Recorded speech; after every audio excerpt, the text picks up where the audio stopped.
হরে কৃষ্ণ। সকল মাতাজি এবং প্রভুদের চরণে আমার প্রণাম। ইসকন শ্রী শ্রী রাধা গোবিন্দ টেম্পল বেঙ্গালুরু তরফ থেকে আমরা ভাগবত গীতা লেভেল 2 অধ্যয়ন করছি।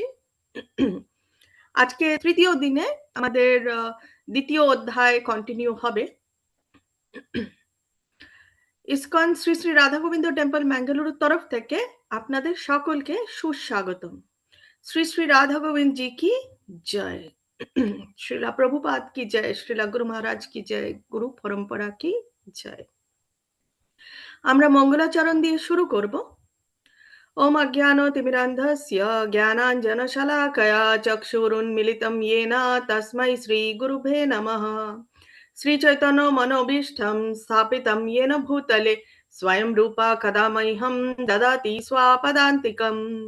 वन्देऽहं श्रीगुरु श्रीयुतो पदकमलं श्रीगुरून् वैष्णवांश्च श्रीरूपं साग्रजातं सागन रघुनाथान्वितं तं सजीवं साद्वैतं सावधूतं परिजनसहितं कृष्ण चैतन्य देवं श्री राधा कृष्ण पादान् सागन ललिता श्री विशाखान्वितांश्च। हे कृष्ण करुणा सिंधु दीनबंधु जगत्पते गोपेशो गोपिका कांतो श्री राधा कांतो नमस्तुते। तप्त कांचन गौरांगी श्री राधे वृंदावनेश्वरी वृषभानुसुते देवी प्रणमामि हरिप्रिये। वाञ्छा कल्पतरुभ्यश्च कृपा सिन्धुभ्येव च पतितानां पावनेभ्यो वैष्णवेभ्यो नमो नमो। नमो विष्णुपादाय कृष्णपृष्ठाय भूतले श्रीमते भक्तिवेदान्त स्वामिनिति नामिने। नमस्ते सरस्वती देवे गौरवाणी प्रचारिणे निर्विशेष शून्यवादी पाश्चात्य देशतारिणे। जय श्री कृष्ण चैतन्य प्रभु नित्यानंद श्री अद्वैत गदाधर श्रीवासादि गौर भक्त वृंद। हरे कृष्ण कृष्ण कृष्ण हरे हरे, हरे राम राम राम हरे हरे। निताई गौर प्रेमानंदे हरि हरि बोल। श्रीला प्रभुपाद की जय, श्रीला गुरु महाराज की जय, गुरु परंपरा की जय।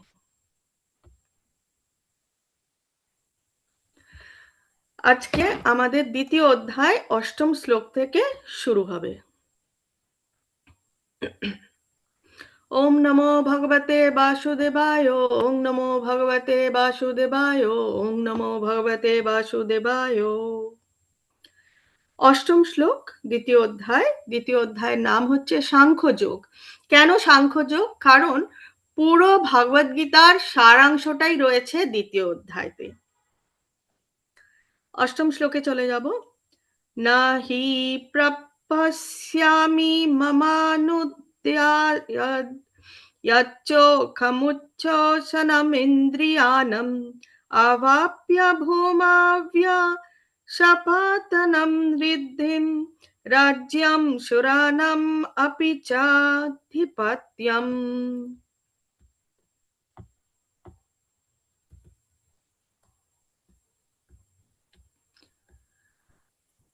মাতাজি বলছি ভিডিওটা একটু অন অন হয়েছে কি?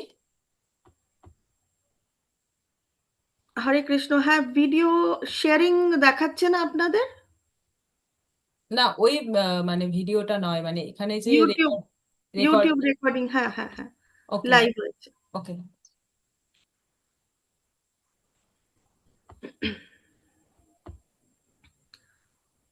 অনুবাদ: আমার ইন্দ্রিয়গুলিকে শুকিয়ে দিচ্ছে যে শোক, তা দূর করবার কোনো উপায় আমি খুঁজে পাচ্ছি না। কে বলছেন? অর্জুন বলছেন। এমনকি স্বর্গের দেবতাদের মতো অধিপত্য নিয়ে সমৃদ্ধিশালী প্রতিদ্বন্দ্বিতাবাহীন রাজ্য এই পৃথিবীতে লাভ করলেও আমার এই শোকের বিনাশ হবে না, অর্জুন বলছেন। এখানে তাৎপর্যতে শ্রীলা প্রভুপাদ বলছেন, অর্জুন যদিও তার মতকে সুপ্রতিষ্ঠিত করবার প্রয়াসে ধর্মগত ও নীতিগত যুক্তির অবতারণা করেছিলেন, কিন্তু তবুও যেন তিনি তার গুরু শ্রীকৃষ্ণের সাহায্য ছাড়া তার প্রকৃত সমস্যার সমাধান করতে পারছিলেন না।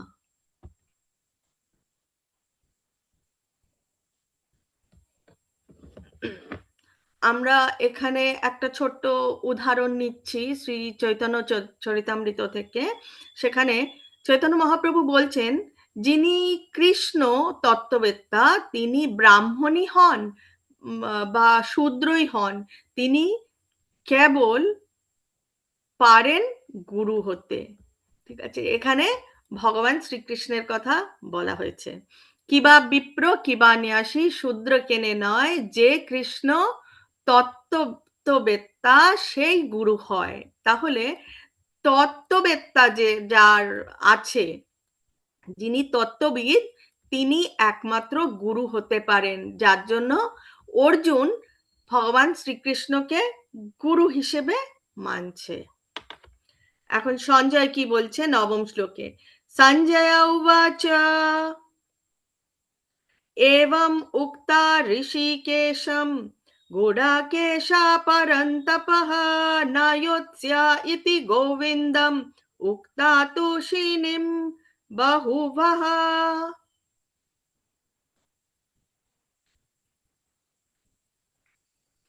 ধৃতরাষ্ট্র যখন শুনলেন অর্জুন যুদ্ধ না করে ভিক্ষাবৃত্তি গ্রহণ করে জীবন ধারণ করবেন, তখন তিনি মনে মনে খুবই আনন্দিত হচ্ছিলেন, সেটা সঞ্জয় বুঝতে পারছিল। কিন্তু সঞ্জয় আসল কথাটা বুঝিয়ে দেওয়ার চেষ্টা করছে। তাই এখানে শ্রীলা প্রভুপাদ বলছেন, কিন্তু তাকে নিরাশ করার মানসে সঞ্জয় তাকে জানিয়ে দিলেন অর্জুন হচ্ছে পরন্তপ। পরন্তপ অর্থাৎ শত্রুর বিনাশকারী। যে এভাবে ক্ষণস্থায়ী যে আশার আনন্দে ধৃতরাষ্ট্রের বুক ভরে উঠেছিল, তা অচিরেই অন্তর্হিত হলো। কারণ সঞ্জয় মনে করিয়ে দিল যে অর্জুন কিন্তু পরন্তপ, মানে শত্রুর বিনাশকারী। এখানে শত্রু কারা? কৌরবেরা।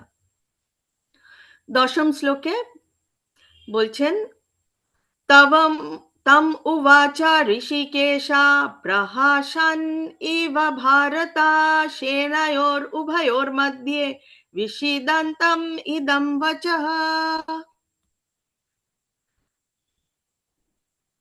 দুই অন্তরঙ্গ বন্ধু ঋষিকেশ ও গুড়াকেশ, এদের মধ্যে কথোপকথন হচ্ছিল, সেটাই সঞ্জয় বলছেন ধৃতরাষ্ট্রকে। বন্ধু হিসেবে তারা দুজনেই ছিলেন সমপর্যায়ে ভুক্ত, কিন্তু তাদের মধ্যে একজন স্বেচ্ছাকৃতভাবে অপরের শিষ্যত্ব বরণ করলেন। শ্রীকৃষ্ণ সেই সময় হাসছিলেন, কারণ তার বন্ধু তার শিষ্য হতে মনস্থ করেছিলেন।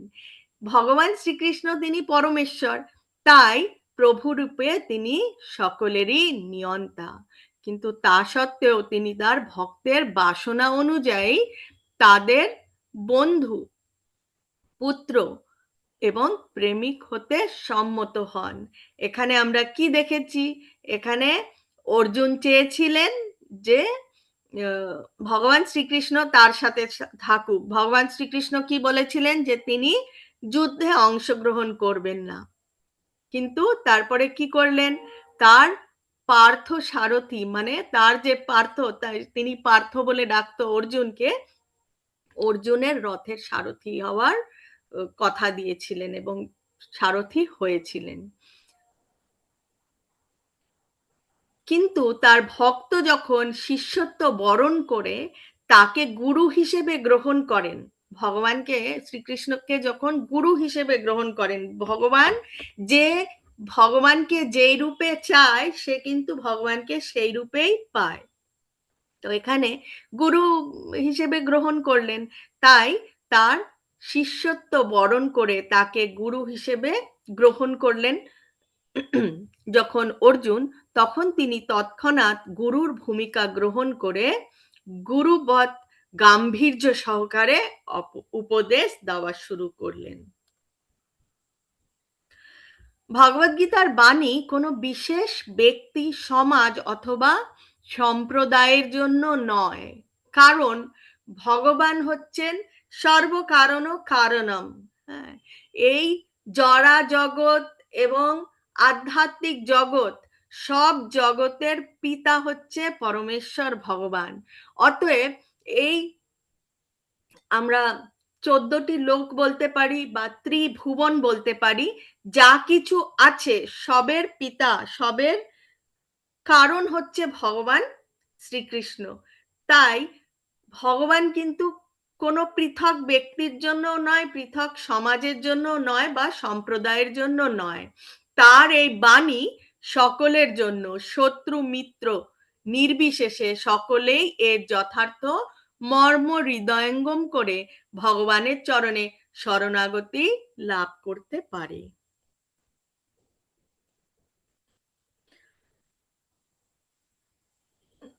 একাদশ শ্লোক। श्रीभगवानुवाच अशोष्यन् अन्वशोचस्त्वं प्रज्ञावदंश्च भाषसे गतासुन् अगतासुंश्च नानुशोचन्ति पण्डितः। এখন ভগবান বলছেন, তুমি প্রাজ্ঞের মতো কথা বলছো, অথচ যে বিষয় শোক করা উচিত নয় সেই বিষয়ে তুমি কেন শোক করছো? যারা যথার্থ পণ্ডিত তারা কখনো জীবিত অথবা মৃত কারোর জন্যই শোক করেন না। তাহলে কোনো কিছুর জন্যই আমাদের শোক করতে নেই। এবং কেন কেউ দেহ ত্যাগ করে চলে গেলে আমরা শোক করি, সেই শোকটা কিন্তু করা উচিত নয়। তার সময় হয়েছে, সে চলে গেছে। এবং আমরা বিস্তারিতভাবে এখন তাৎপর্যতে জানব। শিষ্যরূপে ভগবানের কাছে আত্মসমর্পণ করা মাত্রই ভগবান আচার্যের ভূমিকা গ্রহণ করে। অর্জুনের ভুল সংশোধন করার জন্য পরোক্ষভাবে তাকে মহামূর্খ বলে শাসন করতে লাগলেন। ভগবান তাকে বললেন, তুমি প্রাজ্ঞের মতো কথা বলছো, কিন্তু প্রকৃত জ্ঞান তোমার নেই। যিনি জ্ঞানী তিনি জানেন দেহ কি ও আত্মা কি। তাই তিনি জীবিত অথবা মৃত কোনো অবস্থাতেই দেহের জন্য শোক করেন না। এবং আমরা যে মানব জন্ম পেয়েছি, এই জন্মটা কিসের জন্য সেটা এখন ভগবান বলবে। যে জড় পদার্থ, আত্মা ও ভগবৎ সম্বন্ধীয় জ্ঞান, মানে জড় পদার্থর জ্ঞান, আত্মার জ্ঞান এবং ভগবৎ সম্বন্ধীয় জ্ঞান ধর্মীয় আচার অনুষ্ঠান করার চাইতে অনেক বেশি গুরুত্বপূর্ণ। যেহেতু অর্জুন পরম জ্ঞানের অধিকারী ছিলেন না, তাই তিনি অনর্থক শোক করছিলেন। জড়দেহের জন্ম হয় এবং কোনো না কোনো এক সময় তার বিনাশ হতেই হবে, কিন্তু আত্মা অবিনশ্বর, তার কখনো বিনাশ হয় না। তাই জড় দেহটি আত্মার মতো গুরুত্বপূর্ণ নয়। জগতের এই জড় দেহটা, তাই আত্মার গুরুত্ব আর দেহের গুরুত্ব কিন্তু এক নয়। এই আত্মাই হচ্ছে জীবের প্রকৃত সত্তা, তাই দেহের বিনাশ হবার ভয়ে শোক করা নিতান্তই মূর্খতা।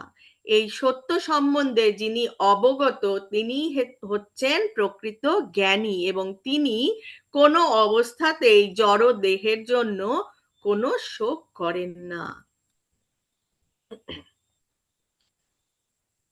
দ্বাদশ শ্লোক।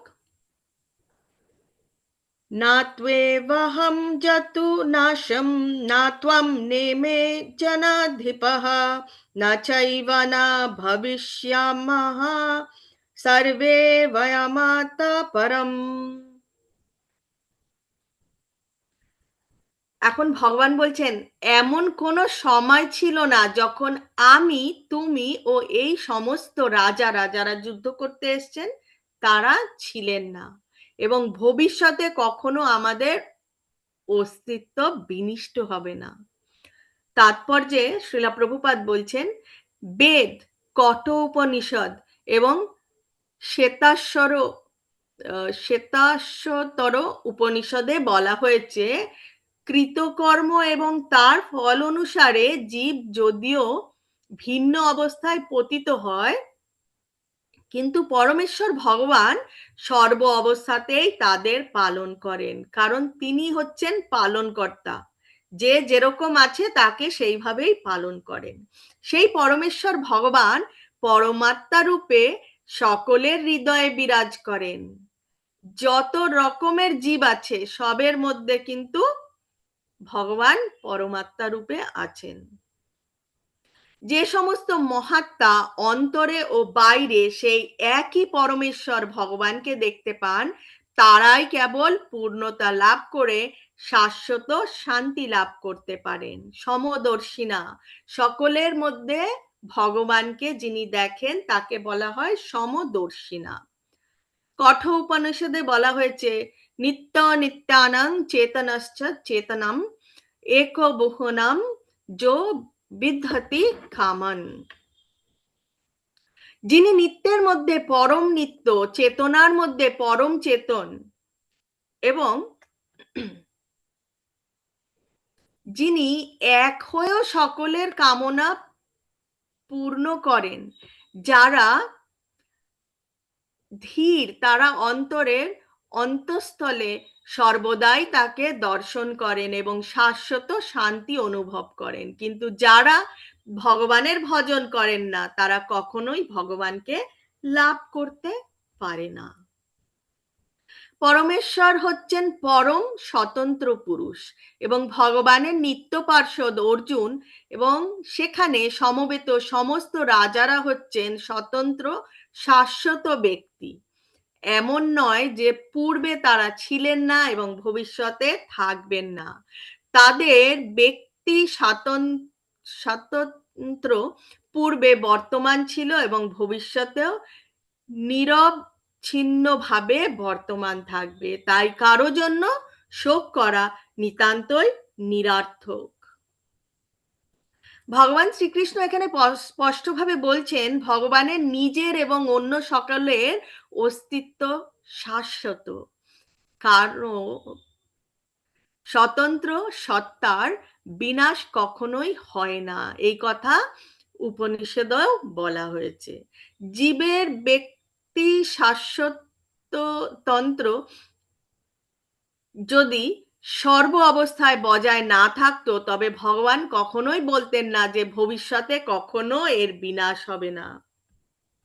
তো ভগবান বারংবার বলছেন যে বিনাশ কেউ হবে না, তার মানে বিনাশ যখন হবে না, তার মানে নিশ্চয়ই সর্বদাই থাকবে শাশ্বত। খালি জড় দেহটা বিনাশ হয়, আত্মার কখনো বিনাশ হয় না। শ্রীকৃষ্ণ তার অপাকৃত স্বতন্ত্র সব সময় বজায় রাখে,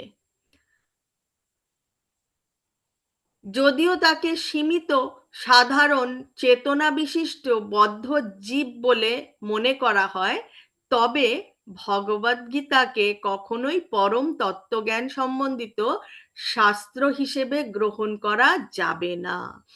মানে ভগবান যেরকম, ভগবানের বাণীও ঠিক সেই রূপ। ভগবত ভক্তিহীন মানুষেরা ভগবত গীতা পাঠ করা মৌমাছির মধুর বোতল চাটার মতোই নিরর্থক। তাহলে ভগবানের প্রতি ভক্তি যদি না থাকে, তাহলে সে ভগবানকে চিনতে জানতে বুঝতে কোনোটাই পারবে না এবং ভগবত গীতার বা ভগবতের কোনো কিছুর অর্থই গভীরভাবে বুঝতে পারবে না। সেটার অ্যানালজি বাংলায় কি বলে আমার ঠিক জানা নেই, সেটার অ্যানালজি মানে রেফারেন্স শ্রীলা প্রভুপাদ দিয়েছেন। একটা বোতলের মধ্যে মধু রয়েছে এবং বোতলের ঢাকনাটা আটকানো। এবার শুধু বোতলটা নিয়ে যদি কেউ বোতল চেটে তার স্বাদ আস্বাদন করার চেষ্টা করে, তাহলে বোতলের বাইরে থেকে চেটে সেটার স্বাদ পাওয়া যায় না। বোতলটার ঢাকনা খুলে মধুটার স্বাদ নিতে হবে, তাহলেই মধুটা মুখে দিতে হবে, তাহলেই মধুর স্বাদ পাওয়া যাবে। অতএব ভক্তি সহকারে ভগবানের ভগবদ্গীতা অধ্যয়ন করতে হবে, তাহলেই এর অন্তর্নিহিত তত্ত্ব আমরা উপলব্ধি করতে পারবো। ভগবানের অস্তিত্বে যে অবিশ্বাস করে তার পক্ষে ভগবদ্গীতা স্পর্শ করাও সম্ভব নয়। হ্যাঁ, সবাই ভগবদ্গীতা কিছু অর্থের বিনিময়ে সংগ্রহ করতে পারে, ছুঁতে পারে, স্পর্শ করতে পারে, কিন্তু এখানে কোন স্পর্শর কথা বলা হচ্ছে? সেই জ্ঞানকে স্পর্শ করতে পারবে না যদি ভক্তি না থাকে। স্বতন্ত্র আত্মার বহুবচন ও ভগবান চিরন্তন সত্য এবং তা বেদে প্রতিপন্ন হয়েছে, যা উপরে উল্লেখ করা হয়েছে। তাহলে এখানে ডিটেলসে বলা হয়েছে, আমরা আরো ডিটেলসে জানবো। ত্রয়োদশ শ্লোকে বলা হচ্ছে, দেহিনস্মিন যথা দেহে কৌমারম যৌবনম জরা তথা দেহান্তরা প্রাপ্তির ধীরস্তত্র ন মুহ্যতি। এটা খুব ইম্পর্টেন্ট শ্লোক, এটা মনের মধ্যে আমাদের গেঁথে নিতে হবে।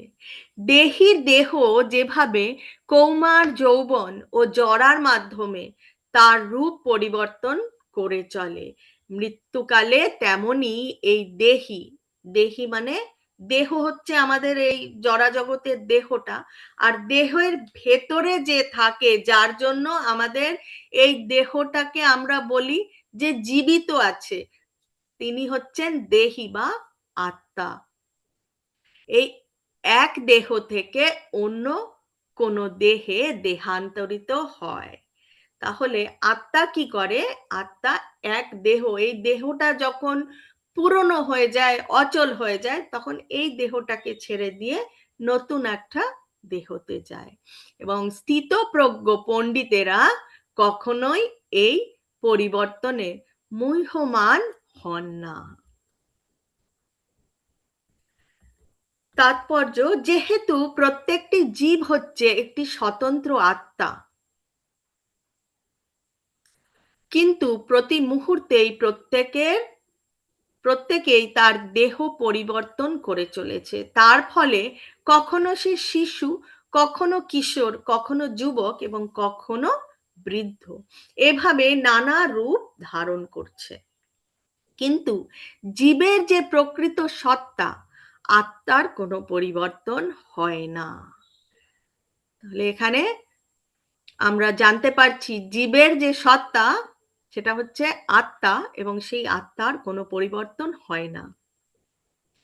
এক সময় দেহটি যখন অকেজো হয়ে যায়, তখন আত্মা সেই দেহ ত্যাগ করে অন্য দেহ ধারণ করে। মৃত্যুর পর জড় অথবা চিন্ময় আর একটি দেহ প্রাপ্ত হওয়া যখন অবশ্যম্ভাবী, তখন ভীষ্ম, দ্রোণাচার্য আদি আত্মীয় পরিজনদের জন্য শোক করা অর্জুনের পক্ষে নিতান্তই নিরর্থক। পূর্বকৃত কর্মের ফল অনুসারে জীব নতুন দেহ প্রাপ্ত হয় এবং নানা রকম সুখ ও দুঃখ ভোগ করে থাকে। যে মানুষ জীবাত্মা ও পরমাত্মার স্বরূপ এবং পরা ও অপরা উভয় প্রকৃতি সম্পর্কে সম্পূর্ণভাবে অবগত, তাকে বলা হয় ধীর। এই প্রকার মানুষ জড় দেহের পরিবর্তনের জন্য কখনো শোক করে না। শ্লোক নাম্বার 14, চতুর্দশ শ্লোক।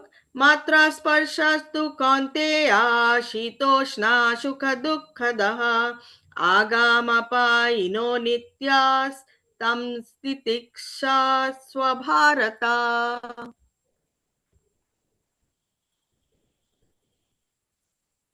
হে কন্তেয়, ইন্দ্রিয়র সঙ্গে বিষয়ের সংযোগের ফলে অনিত্য সুখ ও দুঃখের অনুভব হয়।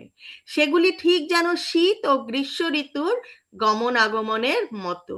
হে ভরতকুল প্রদীপ, সেই ইন্দ্রিয়জাত অনুভূতির দ্বারা প্রভাবিত না হয়ে সেগুলি সহ্য করার চেষ্টা করো। তো ভগবান এখানে বলছেন যে শীত গ্রীষ্ম ঋতু যেরকম আসে যায়, তো সবকিছুই এই এই এরকম ভাবেই আসতে থাকে, যেতে থাকে।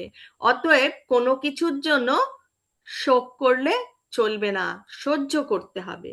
মানব জীবনের প্রকৃত কর্তব্য সম্পাদন করতে হলে মানুষকে সহনশীলতার মাধ্যমে বুঝতে হবে সুখ ও দুঃখ কেবল ইন্দ্রিয়ের বিকার মাত্র।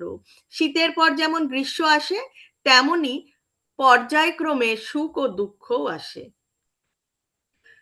সত্যকে উপলব্ধি করে দুঃখ ও সুখে অবিচলিত থাকাই হচ্ছে আমাদের কর্তব্য।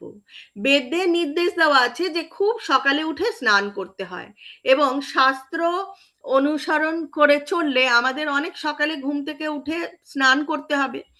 তো যারা শাস্ত্র মেনে চলে তারা কিন্তু শীত গ্রীষ্ম বর্ষা কিছু দেখে না। যেরকম আমরা আমাদের কর্মী জীবনে যাদের অফিস আছে, যাদের স্কুল আছে, বা যাদের যাদের যেরকম কর্মক্ষেত্র তাদের সেখানে যেতে হয়, আজকে বৃষ্টি আমি যাব না, এ বর্ষাকালে যাব না, বা শীতকালে যাব না, এরকম তো আমরা করি না, তাই না?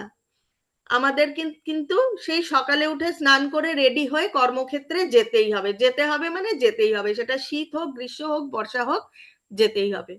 আবার গ্রীষ্মকালে যখন অনেক অনেক অনেক বেশি তাপমাত্রা থাকে, তখন আমাদের মায়েরা বোনেরা যারা রন্ধনশালায় রন্ধন করে, তারা কি কখনো বলে খুব তাপমাত্রা হয়েছে আজকে রন্ধন হবে না, খাওয়া দাওয়া হবে না? সেটা তো আমরা করে থাকি না। অতএব আমাদের সব রকম সিচুয়েশনে যেই রকম পরিস্থিতি আসুক না কেন, আমাদেরকে একদম স্থির থাকতে হবে, কোনো কিছুতেই বিচলিত হলে চলবে না। এখন এখানে ভগবান বলছেন যে অর্জুন একজন ক্ষত্রিয়, এবং তার যেটা ধর্ম, ক্ষত্রিয়ের ধর্ম হচ্ছে যুদ্ধ করা, তাই তাকে যুদ্ধ করতে হবে। যার যার যেটা স্বধর্ম, সেই ধর্ম আমাদের পালন করতে হবে।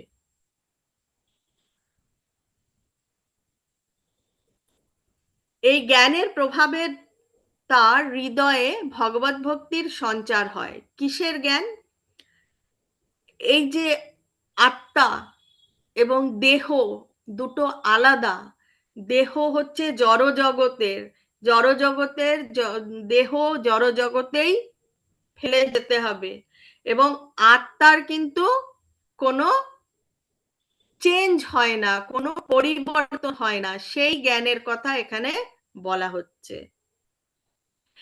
তো সেই জ্ঞানের প্রভাবে তার হৃদয়ে ভগবত ভক্তির সঞ্চার হয়।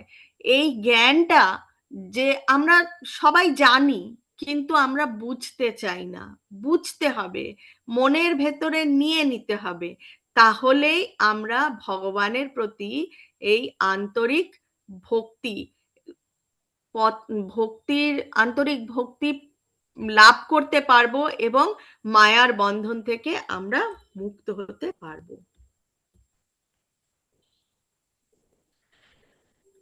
পঞ্চদশ শ্লোক। यं हि न व्यथायन्ति यते पुरुषं पुरुषर्षभा समा दुःखा सुखं धीरं सोमृताप्त्वाय कल्पते।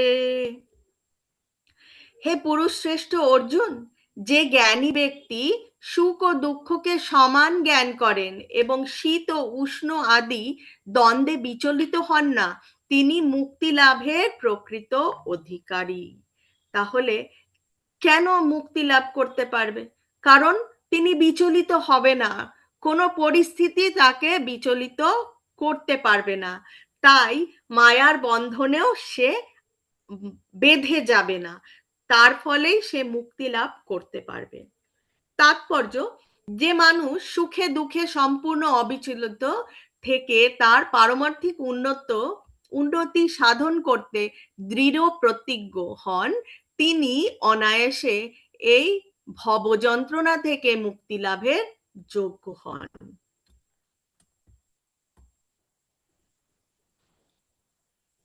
ষষ্ঠদশ শ্লোক। না সতো বিদ্যতে ভাবো না ভাবো বিদ্যতে সতঃ উভয়োরপি দৃষ্টন্তস্ত্বন্যায়ো তত্ত্বদর্শিভিঃ।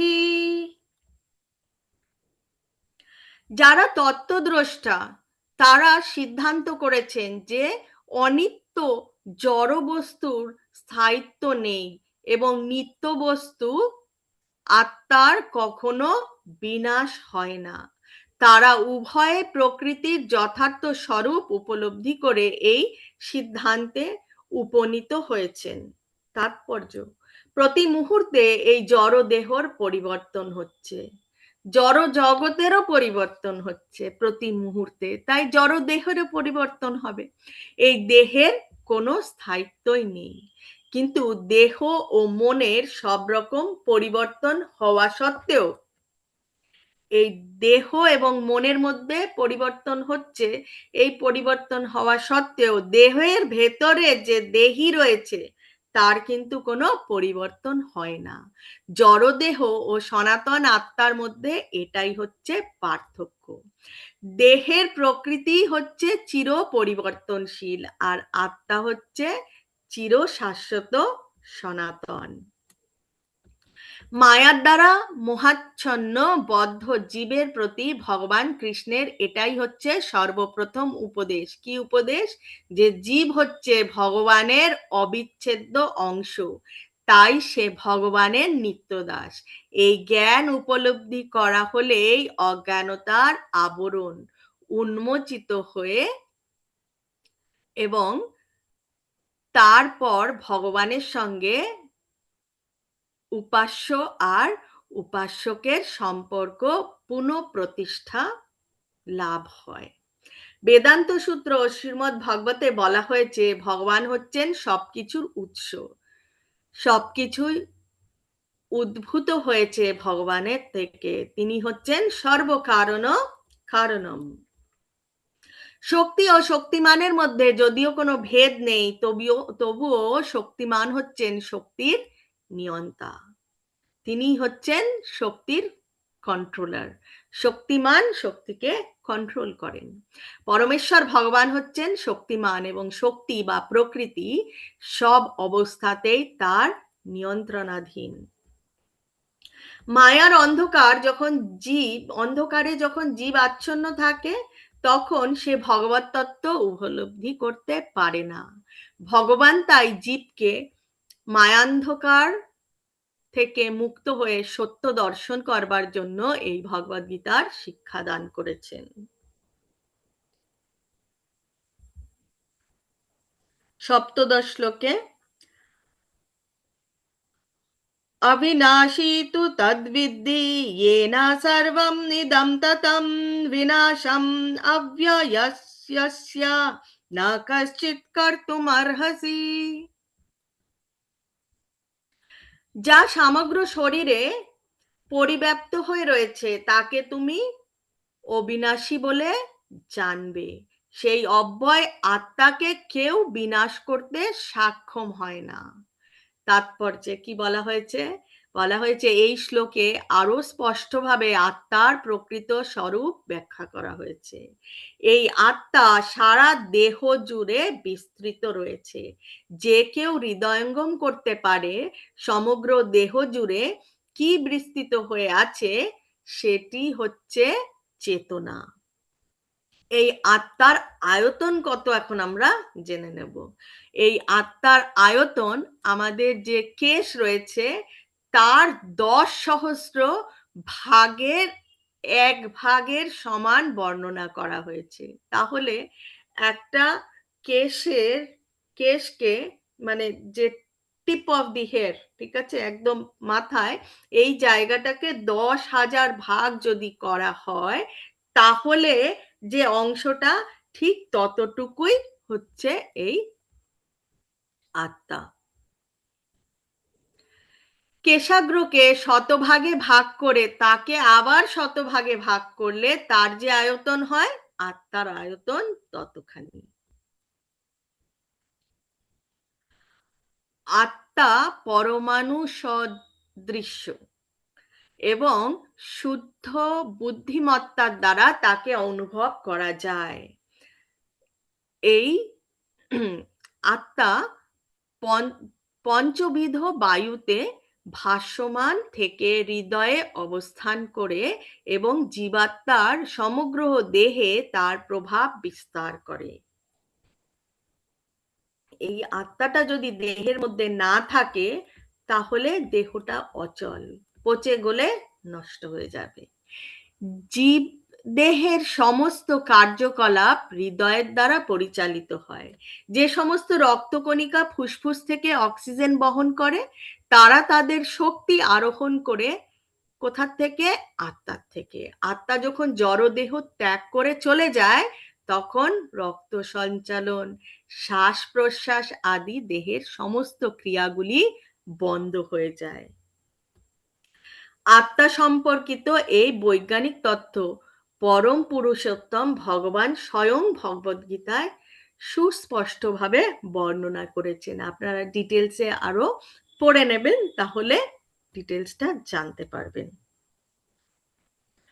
এখন বলছেন আন্তাবন্তা ইমে দেহা নিত্যাস্যোক্তাহ শরীরনঃ অনাশীনো প্রমেয়স্য তস্মাৎ যুধ্যস্ব ভারত। অবিনাশী, অপরিমেয় ও শাশ্বত আত্মার জড় দেহ নিঃসন্দেহে বিনাশশীল।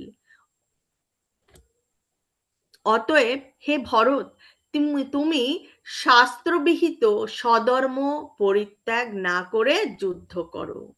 তো ভগবান এখানে বলছেন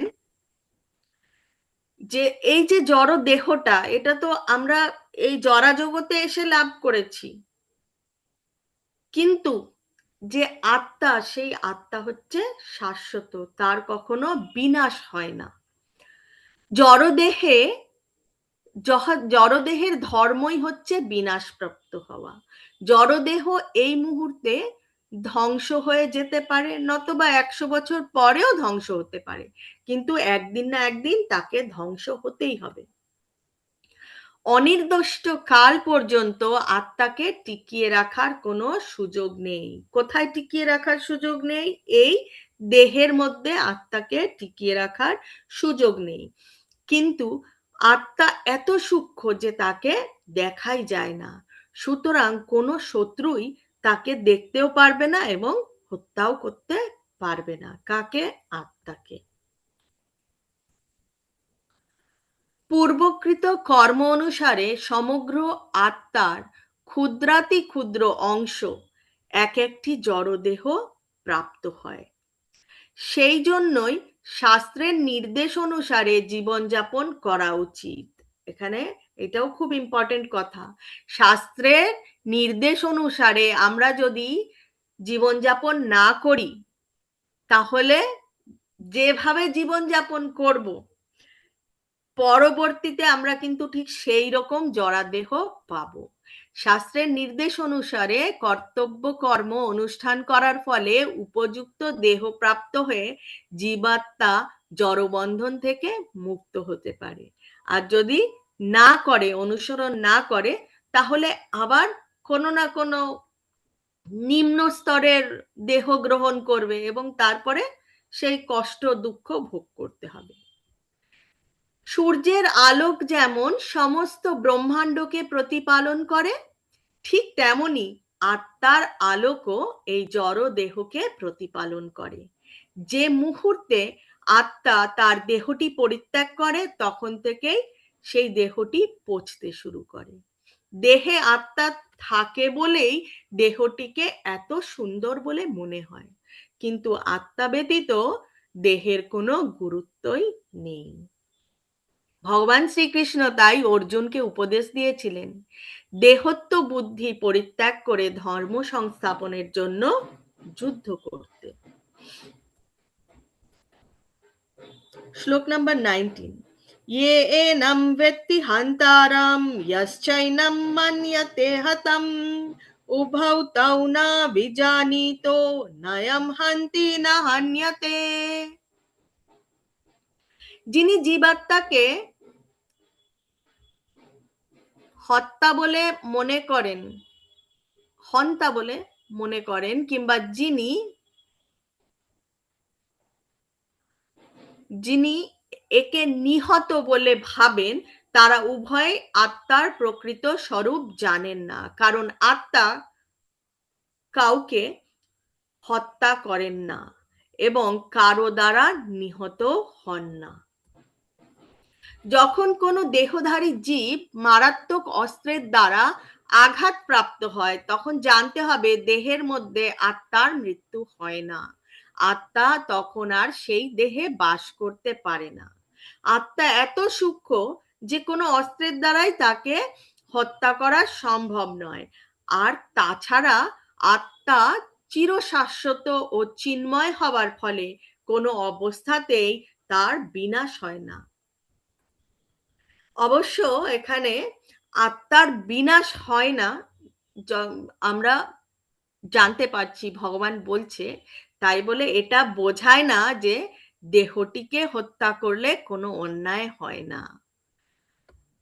আত্মা, এখানে ভগবান বলছে যে তুমি গুরু দ্রোণ এবং পিতামহ বিশ্বকে হত্যা করলে তাদের হত্যা করছো না, কারণ আত্মার হত্যা হয় না বলে বলা হচ্ছে অর্জুনকে যে তুমি যুদ্ধ করো। যুদ্ধ করো বলা হয়েছে কারণ অর্জুন ক্ষত্রিয়, তার স্বধর্ম যুদ্ধ করা, তাই তাকে যুদ্ধ করতে বলা হচ্ছে। তো সেটার মানে এখানে এটা বোঝায় না যে যে কোনো দেহকে আমরা হত্যা করতে পারি, করা যায় না, সেটা অন্যায়। বেদে নির্দেশ দেওয়া আছে মা হিংসা সর্বভূতানি, কোনো জীবের প্রতি হিংসা করো না। বিনা কারণে অন্যায়ভাবে যখন পশু হত্যা করা হয় তখন তাতে অবশ্যই পাপ হয়। অন্যায়ভাবে কাউকে হত্যা করলে যেমন রাষ্ট্রের আইন অনুযায়ী হত্যাকারীকে শাস্তি দেওয়া হয়, ভগবানের আইনেও ঠিক তেমনি তার জন্য শাস্তি পেতে হয়।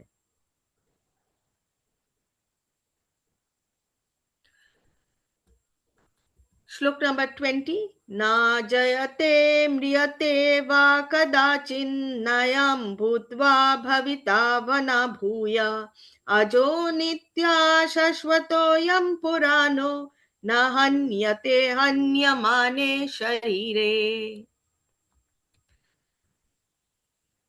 আত্মার কখনো জন্ম হয় না বা মৃত্যুও হয় না, অথবা পুনঃ পুনঃ তার উৎপত্তি বা বৃদ্ধি হয় না। যিনি জন্মরহিত, শাশ্বত, নিত্য এবং পুরাতন হলেও চিরণবিহীন। শরীর নষ্ট হলেও আত্মা কখনো বিনষ্ট হয় না। গুণগতভাবে পরমাত্মা ও তার পরমাণু সদৃশ অংশ জীবাত্মার মধ্যে কোনো পার্থক্যই নেই। জড়দেহে যেমন পরিবর্তন হয়, আত্মা তেমন কোনো পরিবর্তন হয় না। তাই আত্মাকে বলা হয় কূটস্থ, অর্থাৎ কোনো কালে কোনো অবস্থায় তার কোনো পরিবর্তন হয় না। জড় দেহে 6 রকমের পরিবর্তন দেখা যায়। 6 রকম পরিবর্তন কি কি? প্রথম হচ্ছে মাতৃগর্ভে তার জন্ম হয়, তারপরে তার বৃদ্ধি হয়, কিছু কালের জন্য তিনি স্থায়ী হয়, তা কিছু ফল প্রসব করে, সন্তানাদি, বা যেখানে আমরা বৃক্ষের কথা বলবো সেখানে ফুল হয়, ফল হয়। তারপরে ক্রমে ক্রমে ক্ষয়প্রাপ্ত হয় এবং অবশেষে তার বিনাশ হয়। এটাই হচ্ছে 6টি স্তর দিয়ে যায় দেহ। আত্মার কিন্তু এই রকম কোনো পরিবর্তনই হয় না। আত্মার কখনো জন্মও হয় না, কিন্তু যেহেতু সে জড় দেহ ধারণ করে তাই দেহটির জন্ম হয়, এবং যেহেতু আত্মার জন্ম হয় না তার মৃত্যুও হয় না, কারণ জড়া জগতে এই দেহটার জন্ম হয় এবং জন্ম হলে মৃত্যু হতে হয়। আত্মার তো কোনো জন্ম হয় না, তাই আত্মার কখনো মৃত্যু হতে পারে না।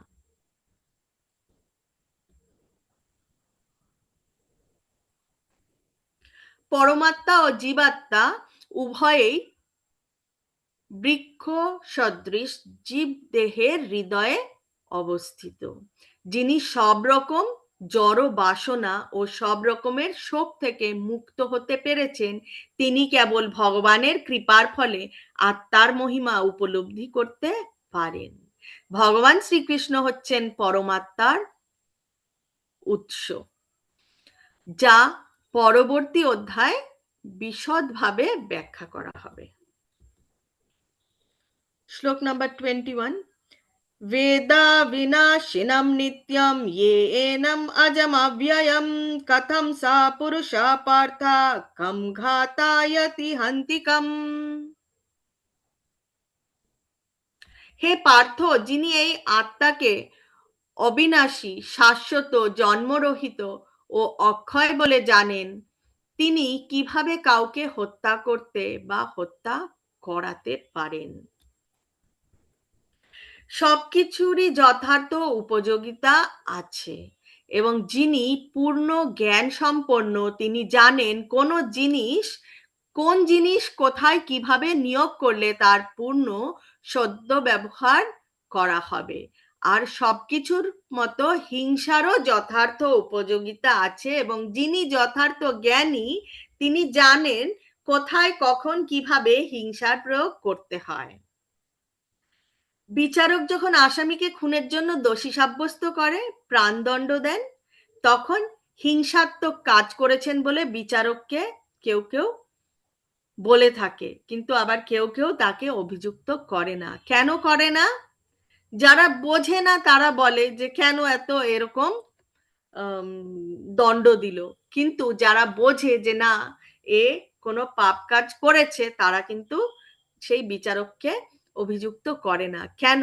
কারণ তিনি বিচারের রীতি অনুযায়ী দণ্ড দিয়েছেন। এবং আমাদের মানব সমাজের জন্য আমাদের একটি নীতিশাস্ত্র রয়েছে, সেই নীতিশাস্ত্র হচ্ছে মনু সংহিতা। সেখানেও রয়েছে যে খুনিকে প্রাণদণ্ডে দণ্ডিত করতে হবে। ভগবান শ্রীকৃষ্ণ হচ্ছেন পরম করুণাময়, তাই তার আপাত দৃষ্টিতে তার কার্যকলাপ হিংসাত্মক বলে মনে হলেও প্রকৃতপক্ষে তা হচ্ছে তার আশীর্বাদ। কেন প্রকৃতপক্ষে তার আশীর্বাদ? কারণ যারা যারা এই কুরুক্ষেত্রের যুদ্ধে এই দেহ ত্যাগ করেছেন, তারা কিন্তু সবাই মুক্তি পেয়েছেন। এখানে আরেকটা রেফারেন্স বলা হয়েছে যে শল্য চিকিৎসক বা সার্জন যখন অস্ত্রোপচার বা অপারেশন করেন, তিনি কিন্তু সেই রোগীর ওপর কোনো হিংসাত্মবোধক কাজ করছেন না। তিনি অস্ত্রোপচার কেন করছেন? রোগ সারাবার জন্য, রোগীকে মেরে ফেলবার জন্য নয়। ভগবান শ্রীকৃষ্ণ হচ্ছেন স্বয়ং ভগবান, কৃষ্ণাস্তু ভগবান স্বয়ং। তার আদেশ অনুসারে যুদ্ধ করার ফলে অর্জুনের কোনো পাপ হবার কোনো সম্ভাবনা নেই। উপরন্তু তাতে সমগ্র মানব সমাজের সর্বাঙ্গীন মঙ্গল হওয়াটাই স্বাভাবিক। শ্লোক নাম্বার 22। वसांसि जीर्णानि यथा विहाय नवानि गृह्णाति नरोपराणि तथा शरीराणि विहाय जीर्णानि अन्यानि संयाति नवानि देहि।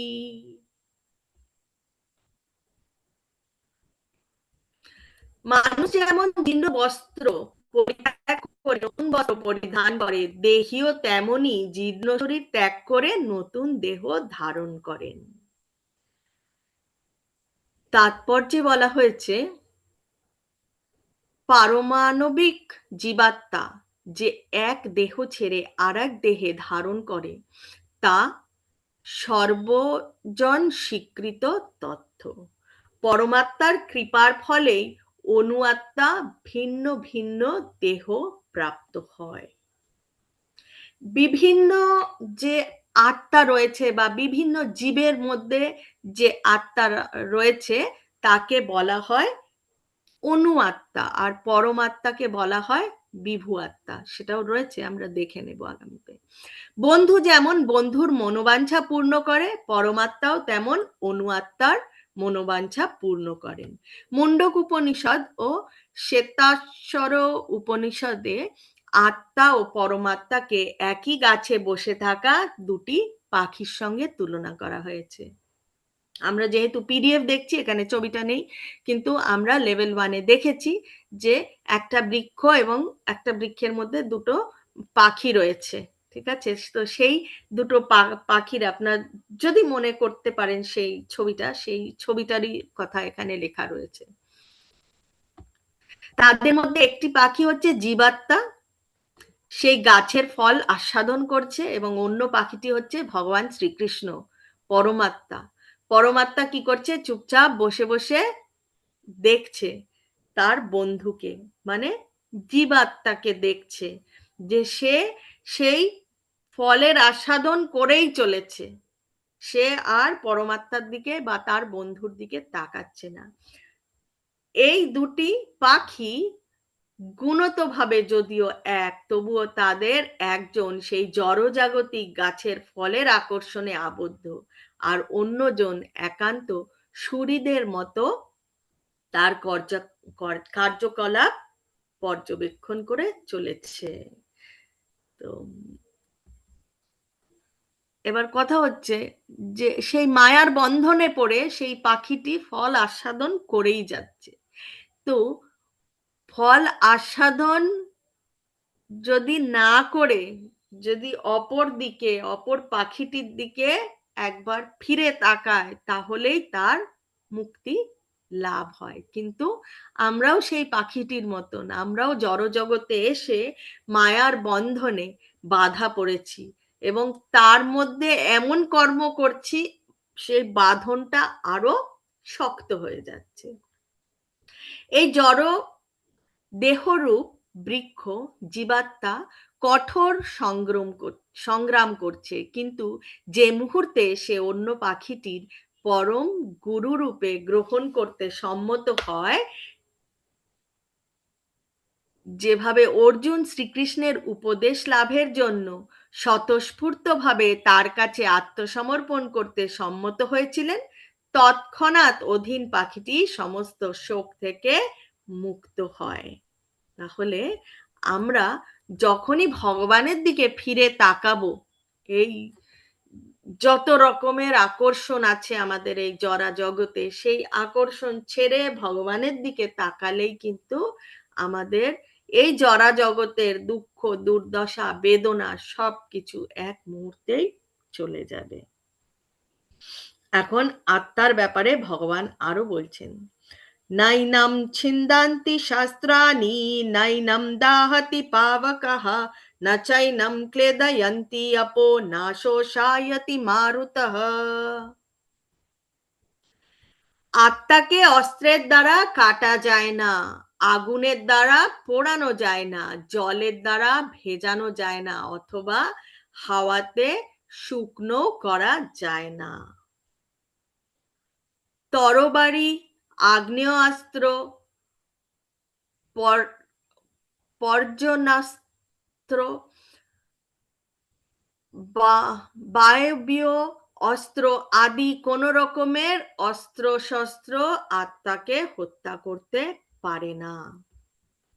অগ্নি, জল, বায়ু, আকাশ আদির এত সমস্ত অস্ত্র থাকলেও কোনো বৈজ্ঞানিক অস্ত্রের দ্বারা আত্মাকে হত্যা করা যায় না।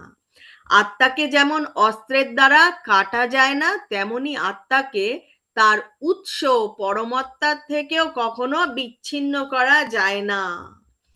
তো আত্মাকে কখনো তার যে, মানে আত্মা তো ভগবানের অংশ, সেই পরমাত্মার থেকে আত্মাকে কখনো বিচ্ছিন্ন করা যায় না, বরং স্বতন্ত্র জীবাত্মাগুলি পরমাত্মার শাশ্বত ভিন্নাংশ, কারণ ভগবানের ভিন্নাংশ, তাই তার থেকে আলাদা করা যায় না। পরমাণু সদৃশ জীবাত্মা ভগবত বিমুখ হয়ে পড়লে মায়া শক্তির দ্বারা আচ্ছাদিত হয়ে পড়ে এবং তার প্রকৃত স্বরূপ বিস্মৃত হয়ে পড়ার ফলে নানা রকম দুঃখ কষ্ট ভোগ করতে থাকে।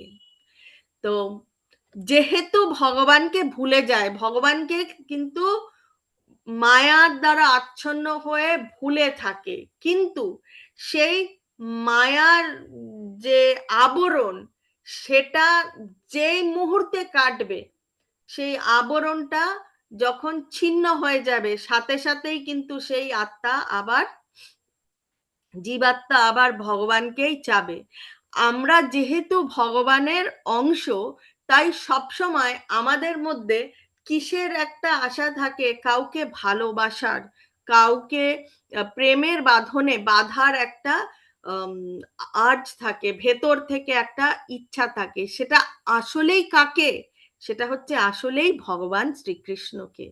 কিন্তু আমরা মায়ার দ্বারা আচ্ছাদিত দেখে আমরা আসল লক্ষ্যটা খুঁজে পাই না। এবং বরাহ পুরাণেও বলা হয়েছে জীবাত্মা হচ্ছে পরমাত্মার ভিন্নাংশ। শ্লোক নাম্বার 24, अच्छेद्योऽयं अदाह्योऽयं अक्लेद्यो शोष्य एव च नित्या सर्वगतस्थाणुर् अचलोऽयं सनातनः। এই আত্মা অচ্ছেদ্য, অদাহ্য, অক্লেদ্য এবং অশস্য। তিনি চিরস্থায়ী, সর্বব্যাপ্ত, অপরিবর্তনীয়, অচল ও সনাতন। এখানে সর্বগত বলা হয়েছে, নিত্য সর্বগতা স্থানুর বলা হয়েছে। সর্বাগত কেন বলা হয়েছে? বলা হয়েছে যে ঈশ্বরের সৃষ্টির সর্বত্রই আত্মা বিরাজ করে, কোনো না কোনো আত্মা বিরাজ করে। যেখানে যেখানে যা যা সৃষ্টি আছে ভগবানের, সব জায়গায় রয়েছে। জলে, স্থলে, অন্তরিক্ষে, এমনকি আগুনেও জীবাত্মা রয়েছে। আপাত দৃষ্টিতে মনে হয় যে আগুনে আত্মা নেই, কিন্তু এই শ্লোকে আমরা বুঝতে পারি যে সেই ধারণাটি আমাদের ভুল। কেন? কারণ যদি আগুনে আত্মা, আগুন দিয়ে যদি আত্মাকে পোড়ানো যেত, তাহলেই আগুনের মধ্যে আত্মা থাকতে পারতো না। কিন্তু এখানে কি বলা হচ্ছে? আগুনেও কিন্তু আত্মাকে পোড়ানো যায় না। তার মানে আমরা নিশ্চিত যে আগুনের মধ্যেও কিন্তু কোনো না কোনো জীব রয়েছে। এর থেকে বোঝা যায় যে সূর্যলোকেও সেখানকার উপযোগী দেহ ধারণ করে জীবাত্মা রয়েছে। সূর্যলোকে যদি জীব না থাকতো, তাহলে সর্বগত অর্থাৎ সর্বত্র আত্মার গতি কথাটি ব্যবহার করা হতো না। শ্লোক নাম্বার 25, अव्यक्तोऽयम् अचिन्तोऽयम् अविकार्योऽयम् उच्यते तस्मादेवं विदित्वैनं नानुशोचितमर्हसि। এই আত্মা অব্যক্ত, অচিন্ত ও অবিকারী বলে শাস্ত্রে উক্ত হয়েছে। অতএব এই সনাতন স্বরূপ অবগত হয়ে দেহের জন্য তোমার শোক করা উচিত নয়। আত্মার অস্তিত্বকে পরীক্ষামূলকভাবে বা বৈজ্ঞানিক গবেষণার দ্বারা প্রমাণ করা যায় না। এর একমাত্র প্রমাণ হচ্ছে শ্রুতি প্রমাণ বা বৈদিক জ্ঞান। শ্রুতি প্রমাণ বলতে কি বুঝি? যেটা পরম্পরা অনুযায়ী গুরুর মাধ্যমে চলে আসছে। শ্রুতি মানে শোনা। তো সেই অডিও প্রমাণটাই হচ্ছে একমাত্র প্রমাণ বা বৈদিক জ্ঞানের প্রমাণ। আত্মার অস্তিত্ব সম্বন্ধে কারো মনে কোনো সন্দেহ থাকা উচিত নয়। আমাদের পিতৃ পরিচয় যেমন মায়ের কাছ থেকে জানা ছাড়া আর অন্য কোনো উপায় জানতে পারা যায় না, এবং মায়ের প্রদত্ত পিতৃ পরিচয়কে যেমন আমরা অস্বীকার করতে পারি না, আত্মা সম্বন্ধেও তেমন বৈদিক জ্ঞান বা শ্রুতি প্রমাণ ছাড়া আর কোনো উপায়ে জানা সম্ভব নয়। আত্মার থেকেই সমস্ত চেতনের প্রকাশ। তাই যারা বুদ্ধিমান তারা এই বৈদিক সত্যকে স্বীকার করেন। দেহের পরিবর্তন হলেও আত্মার কখনো কোনো পরিবর্তন হয় না। 8টা বেজে গেছে, কিন্তু তাও আমি খুব শিগগিরই আরো 4টা শ্লোক কমপ্লিট করলে আমরা একটু এগিয়ে যেতে পারবো, কারণ দ্বিতীয় অধ্যায় অনেক লম্বা। अथ चैनं नित्यजातं नित्यं वा मन्यसे मृतं तथापि त्वं महाबाहो नैनं शोचितुमर्हसि। হে মহাবাহ, আর যদি তুমি মনে করো যে আত্মা বারবার জন্ম হয় এবং মৃত্যু হয়, তাহলে তোমার শোক করার কোনো কারণ নেই। কেন বলছেন ভগবান এই কথাটা, সেটাও আমরা দেখে নেব।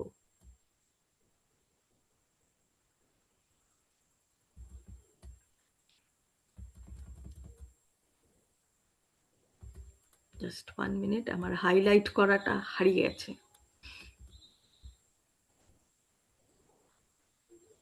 ভগবান শ্রীকৃষ্ণ যখন ভগবদ্গীতা বলেন, সেই যুগেও এই ধরনের নাস্তিক ছিল, যেখানে ভগবান এখানে বলছে যে যদি তুমি মনে করো আত্মার বারবার জন্ম মৃত্যু হয়, ঠিক আছে, সেই যুগেও এই ধরনের নাস্তিক ছিল। তাদের বলা হতো লোকায়তিক বা বৈভাষিক। এই সমস্ত দর্শনকারীদের মতবাদ হচ্ছে জড় পদার্থের সম্বন্ধে কোনো এক বিষয় পরিণত অবস্থায় প্রাণের উদ্ভব হয়।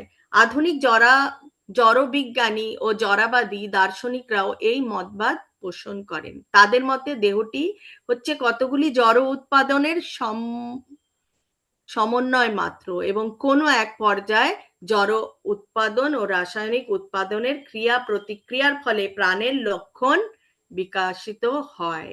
অ্যানথ্রোপোলজি বা নৃবিজ্ঞান এই মতবাদের ভিত্তিতে প্রচলিত হয়েছে। আধুনিক যুগে বিশেষ করে আমেরিকাতে এই মতবাদ বৌদ্ধ ধর্মের নিরীশ্বরবাদের ভিত্তির ওপর অনেক নকল ধর্ম গজিয়েছে। তো এখানে শ্রীলা প্রভুপাদ বলতে চাইছেন যে যারা ঈশ্বরকে মানে না তারা কিন্তু এই আত্মাতে বিশ্বাস করে না, এবং অনেকেই আত্মা আছে বলে কিছুটাই বিশ্বাস করে না। তো তাই বলছে যে অর্জুন যদি বৈদিক মতবাদকে অস্বীকার করে এবং আত্মাকে নশ্বর বলে মনে করেন, তাহলে দেহের সঙ্গে আত্মারও বিনাশপ্রাপ্ত হয় বলে মনে করেন, তাহলে তার অনুশোচনা করারও কোনো কারণ ছিল না। এই মতবাদ অনুযায়ী যেহেতু ঘটনাচক্রে জড় পদার্থ থেকে প্রতি মুহূর্তে অসংখ্য জীব উদ্ভূত হচ্ছে এবং প্রতি মুহূর্তে এইরকম অসংখ্য জীব বিনাশপ্রাপ্ত হয়ে পুনরায় জড় পদার্থে পরিণত হচ্ছে, তাই এর জন্য দুঃখ করার কোনো কারণ নেই, কারণ পুনঃ পুনঃ আবার সে চলছে। এই মতবাদের ফলে যেহেতু পুনর্জন্মের কোনো প্রশ্নই ওঠে না, তাই অর্জুনের পিতামহ আচার্য আদি আত্মীয় পরিজনদের হত্যাজনিত পাপের ফল ভোগ করার কোনো ভয় নেই। কিন্তু সেই সঙ্গে ভগবান কৃষ্ণ বিদ্রুপ সহকারে অর্জুনকে মহাবাহ অর্থাৎ বাহুদয় মহাশক্তি সম্পন্ন বলে সম্বোধন করছেন, কারণ অন্তত পক্ষে তিনি বৈদিক জ্ঞানের বিরোধী বৈভাষিকদের মতবাদ স্বীকার করেননি, এবং তার ফলে তাকে মনে করিয়ে দিয়েছেন যে তিনি ক্ষত্রিয়, এই বর্ণবিভাগ বৈদিক সংস্কৃতির অবিচ্ছেদ্য অঙ্গ, এবং যে এই বৈদিক বর্ণাশ্রম ধর্ম মেনে চলে সে বৈদিক নির্দেশ অনুযায়ী আত্মার অস্তিত্বে বিশ্বাস করে।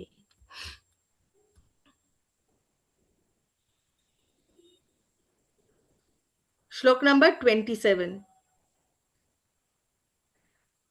जातस्य हि ध्रुवमृत्युर्ध्रुवं जन्मामृतस्य च तस्माद् अपरिहर्यर्थे न त्वं शोचितुमर्हसि। যার জন্ম হয়েছে তার মৃত্যু অবশ্যম্ভাবী এবং যার মৃত্যু হয়েছে তার জন্ম অবশ্যম্ভাবী। অতএব পরিহার্য কর্তব্য সম্পাদন করার সময় তোমার শোক করা উচিত নয়। অতএব অপরিহার্য, আমার ভুল হয়েছে এখানে, অপরিহার্য কর্তব্য সম্পাদন করার সময় তোমার শোক করা উচিত নয়। তাৎপর্যে শ্রীলা প্রভুপাদ বলছেন, পূর্বকৃত কর্ম অনুসারে কোনো বিশেষ দেহ প্রাপ্ত হয়ে আত্মা জন্মগ্রহণ করে, আর সেই দেহের মাধ্যমে কিছুকাল জড়জগতে অবস্থান করার পর সেই দেহের বিনাশ হয় এবং তার কর্মের ফল অনুযায়ী সে আবার একটি নতুন দেহ ধারণ করে জন্মগ্রহণ করে। এভাবেই আত্মা জড়বন্ধন থেকে মুক্ত না হওয়া পর্যন্ত জন্ম মৃত্যুর চক্রে বারংবার সে ভ্রমণ করতে থাকে। যেহেতু তিনি সঠিকভাবে কর্তব্য কর্মের অনুষ্ঠান করেছিলেন, কে? অর্জুন করেছিলেন, তাই তার আত্মীয় স্বজনের বিয়োগে কেন তিনি ভীত অথবা শোকান্বিত হবেন? কারণ প্রকৃতির বিধান অনুসারে একদিন না একদিন তাদের মৃত্যু অবধারিত। কিন্তু অর্জুন যদি তার কর্তব্য কর্ম থেকে বিচ্যুত হয়ে পথভ্রষ্ট হয়ে পড়েন, তাহলে তার মান মর্যাদা ধূলিসাৎ হতো। শ্লোক নম্বর 28। अव्यक्तादीनि भूतानि व्यक्ता मध्यानि भारत अव्यक्तानि धन्यावा तत्र का परिदेवना। হে ভরত, সমস্ত সৃষ্ট জীব উৎপন্ন হওয়ার আগে অপ্রকাশিত ছিল, তাদের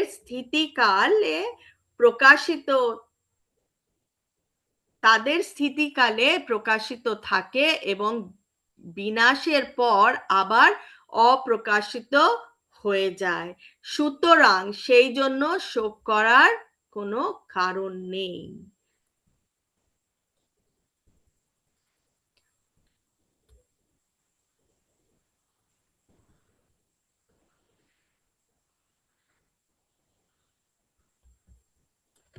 সূক্ষ্ম অব্যক্ত থেকে আকারের প্রকাশ হয়। যেমন আকাশ থেকে বায়ু উদ্ভব হয়, বায়ু থেকে অগ্নি এবং অগ্নি থেকে জল এবং জল থেকে মাটির উদ্ভব হয়। এই মাটি থেকে নানা রূপের উদ্ভব হয়। উদাহরণস্বরূপ বলা যায় ইট, সিমেন্ট, চুন, বালি, লোহা আদি সবই মাটি। সেই মাটি থেকে যখন প্রাসাদ তৈরি হয় তখন তা রূপ ও আকার প্রাপ্ত হয় এবং তারপরে যখন ধূলিসাৎ হয়ে যায় সেটা কিন্তু আবার মিশে একই হয়ে যায়। যে বস্তু দিয়ে প্রাসাদটি গড়া হয়েছিল তার অণু পরমাণুগুলি কোনো পরিবর্তন হয় না। শক্তির সংরক্ষণের নীতি বর্তমানই থাকে, কেবল সময়ের প্রভাবে তার স্বরূপ প্রকাশ হয় এবং অন্তর্ধান হয়, সেটি হচ্ছে পার্থক্য। সুতরাং এই আবির্ভাব ও অন্তর্ধানের জন্য শোক করার কি কারণ থাকতে পারে? যে কোনো ভাবেই হোক না কেন, এমনকি অব্যক্ত অবস্থাতেও বস্তুর বিনাশ হয় না। আদি ও অন্তে জড়ের রূপ থাকে না, কেবল মধ্যে তার রূপ ও গুণের প্রকাশ হয়ে আমাদের ইন্দ্রিয়গ্রাহ্য হয়। সুতরাং এর ফলে কোনো জড় জাগতিক পার্থক্য সূচিত হয় না। আত্মার নিত্যতার পরিপ্রেক্ষিতে বিচার করে দেখলে সহজেই বুঝতে পারা যায় জড়দেহের যথাযথই কোনো অস্তিত্ব নেই। এটি অনেকটা স্বপ্নের মতন। এই জড়া দেহটা হচ্ছে আমাদের স্বপ্নের মতন। স্বপ্নে যখন কখনো আমরা দেখি যে আমরা আকাশে উড়ছি অথবা রাজা হয়ে সিংহাসনে বসে আছি, কিন্তু যখন ঘুম ভেঙে যায় তখন আমরা বুঝতে পারি না, আমরা আকাশে উড়িও নি বা রাজা হয়ে সিংহাসনেও বসিনি। আমাদের জড় অস্তিত্বটাও ঠিক তেমনই, আমাদের মন, বুদ্ধি ও অহংকারের বিকার। কেউ আত্মার অস্তিত্ব বিশ্বাস করুক অথবা আত্মার অস্তিত্বে অবিশ্বাস করুক না কেন, যে কোনো অবস্থাতেই জড় দেহ বিনাশের জন্য শোক করার কোনো কারণ নেই।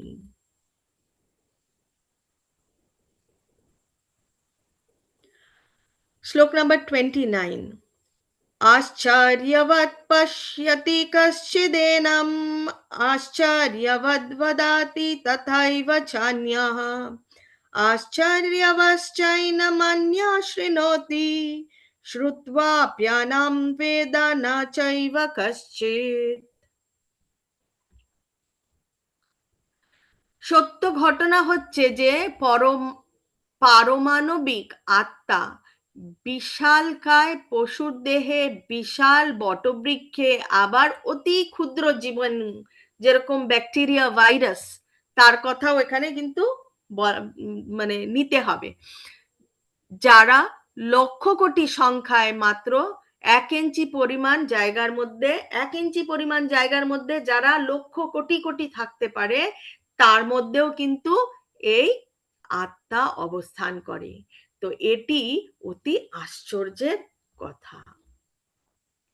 আত্মা সবের মধ্যেই রয়েছে। যদি কেউ আত্মার এই জ্ঞানকে যথাযথভাবে উপলব্ধি করতে পারে, তাহলেই তার জন্ম সার্থক। কেন? কারণ যে আত্মা নিয়ে জ্ঞান অর্জন করার চেষ্টা করবে, বোঝার চেষ্টা করবে যে আত্মা আসলেই কি, আত্মা আসলে ভগবানের ভিন্নাংশ, তার সম্পর্ক একমাত্র ভগবানের সাথে, এবং সেটা জেনে সে যখন সেই তার আসল স্থানে ভগবানের কাছে ফেরার চেষ্টা করবে, তাহলেই তার জন্মটা, মানব জন্মটা সার্থক হবে। মানব জন্ম লাভ করার একমাত্র উদ্দেশ্য হচ্ছে এই তত্ত্বজ্ঞান উপলব্ধি করে মায়ামুক্ত হয়ে চিৎ জগতে ফিরে যাওয়া। অনেকে সৌভাগ্যের ফলে কোনো মানুষ সদ্গুরুর সন্ধান পায়, যার অহৈতুকী কৃপার ফলে সে ভগবত তত্ত্ব জ্ঞান লাভ করতে পারে, এবং সেই ভগবত তত্ত্ব জ্ঞান লাভ করতে পারলেই সে সেটারই অনুষ্ঠান করবে, এবং সেই অনুষ্ঠানের দ্বারাই সে ভগবানের কাছে ফিরে যেতে পারবে। শ্লোক নাম্বার 30। देहि नित्यम् अवध्योऽयं देहे सर्वस्य भारत तस्मात् सर्वाणि भूतानि न त्वं शोचितुम् अर्हसि।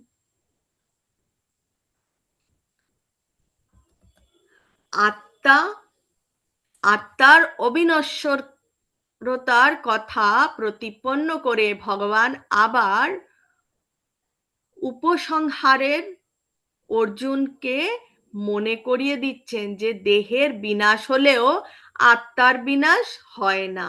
দেহ অনিত্য, কিন্তু আত্মা নিত্য। তাই দেহের বিনাশ হলে তা নিয়ে শোক করবার কোনো কারণ থাকতে পারে না। অতএব পিতামহ ভীষ্ম ও আচার্য দ্রোণ নিহত হবেন বলে ভয়ে শোকে যুদ্ধ করতে বিমুখ হয়ে স্বধর্ম পরিত্যাগ করা ক্ষত্রিয় বীর অর্জুনের উচিত নয়। অবিনশ্বর আত্মার মৃত্যু হয় না বলে নিজের ইচ্ছামতো হিংসার আচরণ করাকে কখনোই প্রশ্রয় দেওয়া যায় না, কিন্তু যুদ্ধের সময় হিংসার আশ্রয় নেওয়াতে কোনো অন্যায় নেই, কারণ সেখানে তার যথার্থ প্রয়োজনীয়তা আছে। এই প্রয়োজনীয়তা অবশ্যই আমাদের খেয়াল খুশি অনুযায়ী বিবেচিত হয় না, তা হয় ভগবানের বিধান অনুসারে।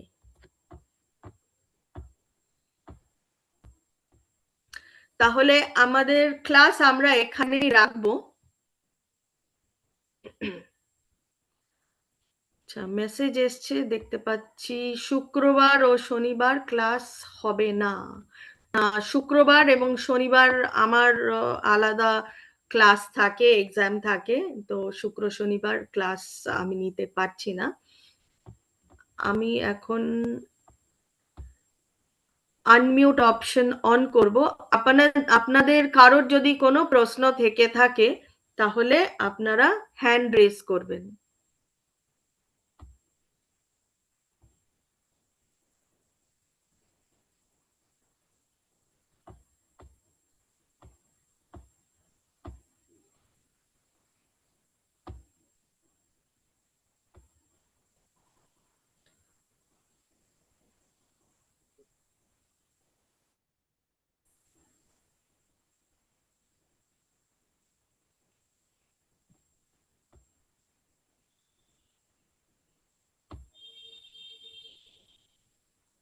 হরে কৃষ্ণ মাতাজি, প্রণাম।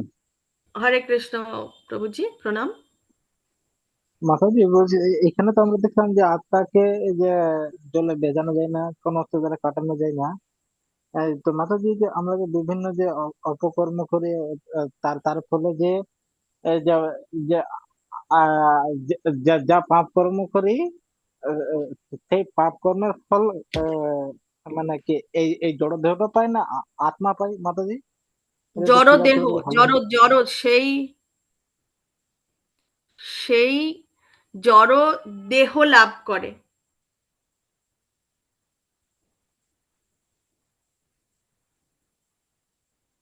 জড় দেহ।